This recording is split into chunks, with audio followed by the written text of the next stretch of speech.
पीले दांत वाली बहू। रंजना कभी ब्रश नहीं करती थी। उसे कितनी बार उसके माँ बाप ने डांटा, लेकिन उसका कोई असर उस पर होता ही नहीं था, जिस कारण से उसके दांत पीले पीले हो जाते हैं।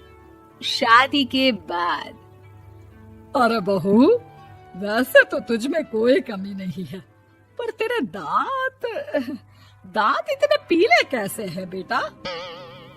कैसे मतलब? कोई सर्जरी थोड़ी ना कराई है।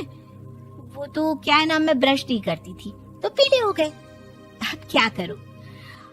आप कहें तो लाल करवा लूं या फिर काले? यार ये क्या है, क्यों माँ से लड़ रही हो? लड़ रही हूँ?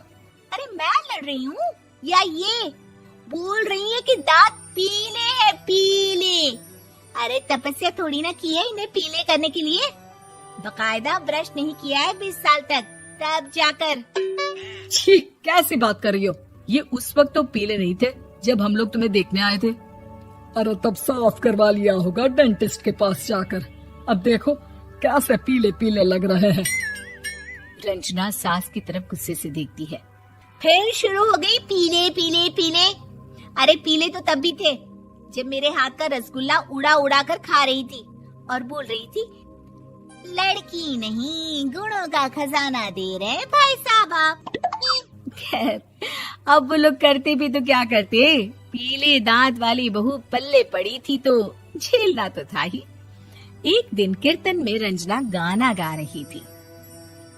अरे कमला बहन, माँ का द्वार है, यहाँ तो सब शुद्ध होकर आते हैं, फिर अपनी बहू को ब्रश भी नहीं करवाती तुम। दूर से पीले पीले दांत भक्ति में बाधा उत्पन्न कर रहे हैं। अरे कोई 2 साल के बच्ची थोड़ी ना लेकर आई हूँ मैं बहू बनाकर। अच्छी खासी लड़की है, अरे कैसे करवाऊं ब्रश? ये तो उसे खुद करना चाहिए ना। अब माँ बाप तो इसके जैसे तैसे निपटा दिए, ये नहीं सोचा कि सास कैसे संभालेगी। सास बहू को लेकर घर आ जाती है, लेकिन सोच लेती है कि अब इसे लेकर कहीं नहीं जाएगी। अगले रोज बहू कहती है, अरे क्या हो गया, मंदिर नहीं जाना क्या? कीर्तन का वक्त हो रहा है। मेरी मधुर वाणी से कान्हा जी जागते हैं और सोते हैं। आप तो जानती है ना उनकी भक्ति में कितना मन लगता है मेरा। वो क्या है ना, तबीयत ठीक नहीं लग रही है मेरी, आराम करूंगी मैं। तबीयत ठीक नहीं लग रही? अभी तो मिथुन के गाने पर नाच रही थी आप, और अब बोल रही है कि तबीयत ठीक नहीं लग रही। अरे भक्ति में मन लगा लो सासू माँ, ऊपर जाना है, क्या मुंह दिखाओगी आप? हाँ? सास को बहू की बात पर गुस्सा आ जाता है। मैं क्या मुंह दिखाऊंगी, इसकी चिंता तो ना कर, समझी? अपने मुंह की चिंता कर, जो ये पीले पीले दांत लेकर हर जगह पहुंच जाती है। पता है लोग कितना मजाक बनाते हैं। ना जी ना, मैं नहीं जाना कहीं तेरे साथ। तो ये बात है, कोई ना, मत जाओ, मैं अपने कमरे में ही बैठकर भक्ति कर लूंगी। ऊपर वाला दांत थोड़ी ना देखता है, मन देखता है, भावना देखता है। और अरे बस बस, तू सब कुछ दिखा, बस ये सफेद चमकदार दांत ना दिखाना किसी को, है? जा यहाँ से। बहू को सास की बात का कोई फर्क नहीं पड़ता, वो तो जैसी थी वैसी ही रह जाती है। सुबह नहाकर किचन में खाना बनाना, फिर खाना खाना, कीर्तन भजन करना और सो जाना। एक दिन, माँ जी मैं सहेली के घर जा रही हूँ, शाम को लेट आऊंगी। हाँ हाँ तो जाना, मैंने कौन सा तेरी आरती करनी है घर पर बैठकर। रंजना सहेली के घर जाती है, जहाँ वो पार्टी में जाने की तैयारी कर रही होती है। अरे शिखा, कहाँ जाने की तैयारी कर रही है? मैं गलत वक्त पर आ गई क्या? अरे नहीं यार, उल्टा सही वक्त पर आ गया। मैंने ये साड़ी और ज्वेलरी निकाली है यार, शाम को इनके ऑफिस की एक पार्टी में जाना है। बताना कैसा लग रहा है ये सब? नहीं यार, इस ड्रेस के साथ तो वो वाली ज्वेलरी अच्छी लगेगी। हाँ हाँ सही बोल रही है, मैंने ध्यान ही नहीं दिया। वैसे तो हमेशा से मस्त फैशन सेंस रखती है। तो बड़ा जाती होगी ना पति के साथ पार्टी में। रंजना कुछ नहीं बोलती, बस सोचती है कि यार काश ये बात सही हो जाती, पर मैं क्यों नहीं जाती पार्टी में? क्या इन लोगों की कोई पार्टी होती नहीं होगी? रंजना घर आती है और रात में पति से सवाल करती है, एक बात बताइए, आप मुझे किसी पार्टी में क्यों नहीं ले जाते? क्या आपकी यहाँ ऑफिस में पार्टी नहीं होती? पति बेचारा क्या कहता कि दांत पीले हैं तुम्हारे इसलिए। अरे कोई पार्टी होती नहीं हम लोगों के ऑफिस में, तो कहाँ से लेकर जाऊं? और मार्केट, मॉल, कहीं वीकेंड घूमना, कहीं तो। अरे यार, सारे हफ्ते में एक छुट्टी मिलती है, तो सोचता हूँ कि आराम ही कर लूं। क्यों? रंजना मन मार के रह जाती है।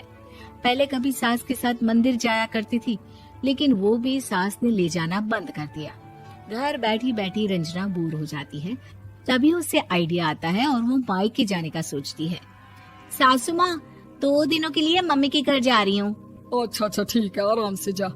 और हाँ, माँ से कुछ अच्छी आदत सीख कर आना कि कैसे शरीर के हर भाग की तरह दांतों की सफाई भी जरूरी होती है, समझी? शुरू हो गई ना आप। वो लोग आपकी तरह नहीं है कि छोटी छोटी बात का बतंगड़ बना दे। उन लोगों के लिए मैं मायने रखती हूँ, ना कि मेरे पीले पीले दांत। रंजना माँ को बिना बताए उन लोगों को सरप्राइज देती है, लेकिन जैसे ही वो दरवाजे पर पहुंचती है, अंदर देखती है कि घर वाले कहीं जा रहे होते हैं। अब माँ, काश रंजना दीदी के दांतों वाली प्रॉब्लम नहीं होती, तो वो भी हम लोगों के साथ चलती ना बुआ जी की बेटी की शादी में। हाँ बेटा, लेकिन अब उसे कौन समझाए कि उसको उसके पीले दांत नहीं दिखते, लेकिन उसके आसपास के लोगों को कितना एम्बैरेसिंग फील कराते हैं। मुझे तो कितनी बार उसके स्कूल की टीचर ने शिकायत की कि उसके साथ कोई लड़की बैठना भी नहीं चाहती, और ना ही कॉलेज में कोई उससे बात करना चाहता था। लेकिन पता नहीं क्यों उसे ये बात समझ में ही नहीं आती। कोई कमी नहीं है उस लड़की में, बस यही कि दांत पीले हैं। वो तो भला हो जीजा जी और उनकी माँ का, जो दीदी को जैसी है वैसे ही रखा हुआ है। रंजना को अपने घर वालों की बात सुनकर बहुत दुख होता है। वो सोचती है कि वो क्या करे, लेकिन फिर वो सीधा डेंटिस्ट के पास जाती है, अपने दांत चमकाती है और कसम खाती है कि वो रोज ब्रश करेगी। अरे क्या हो गया? तुम तो 2 दिनों के लिए गई थी ना, पर कोई ना, अच्छा है, चलो आ गई तो। रंजना सास के सामने आकर खड़ी हो जाती है और पूरी स्माइल करती है, उसके चमकदार दांतों को दिखाती हुई। हैं? चले मंदिर। माँ, मुझे माफ कर दीजिए, मैंने आप लोगों को बहुत एम्बैरेसिंग फील करवाया। मैं आज से रोज ब्रश करूंगी।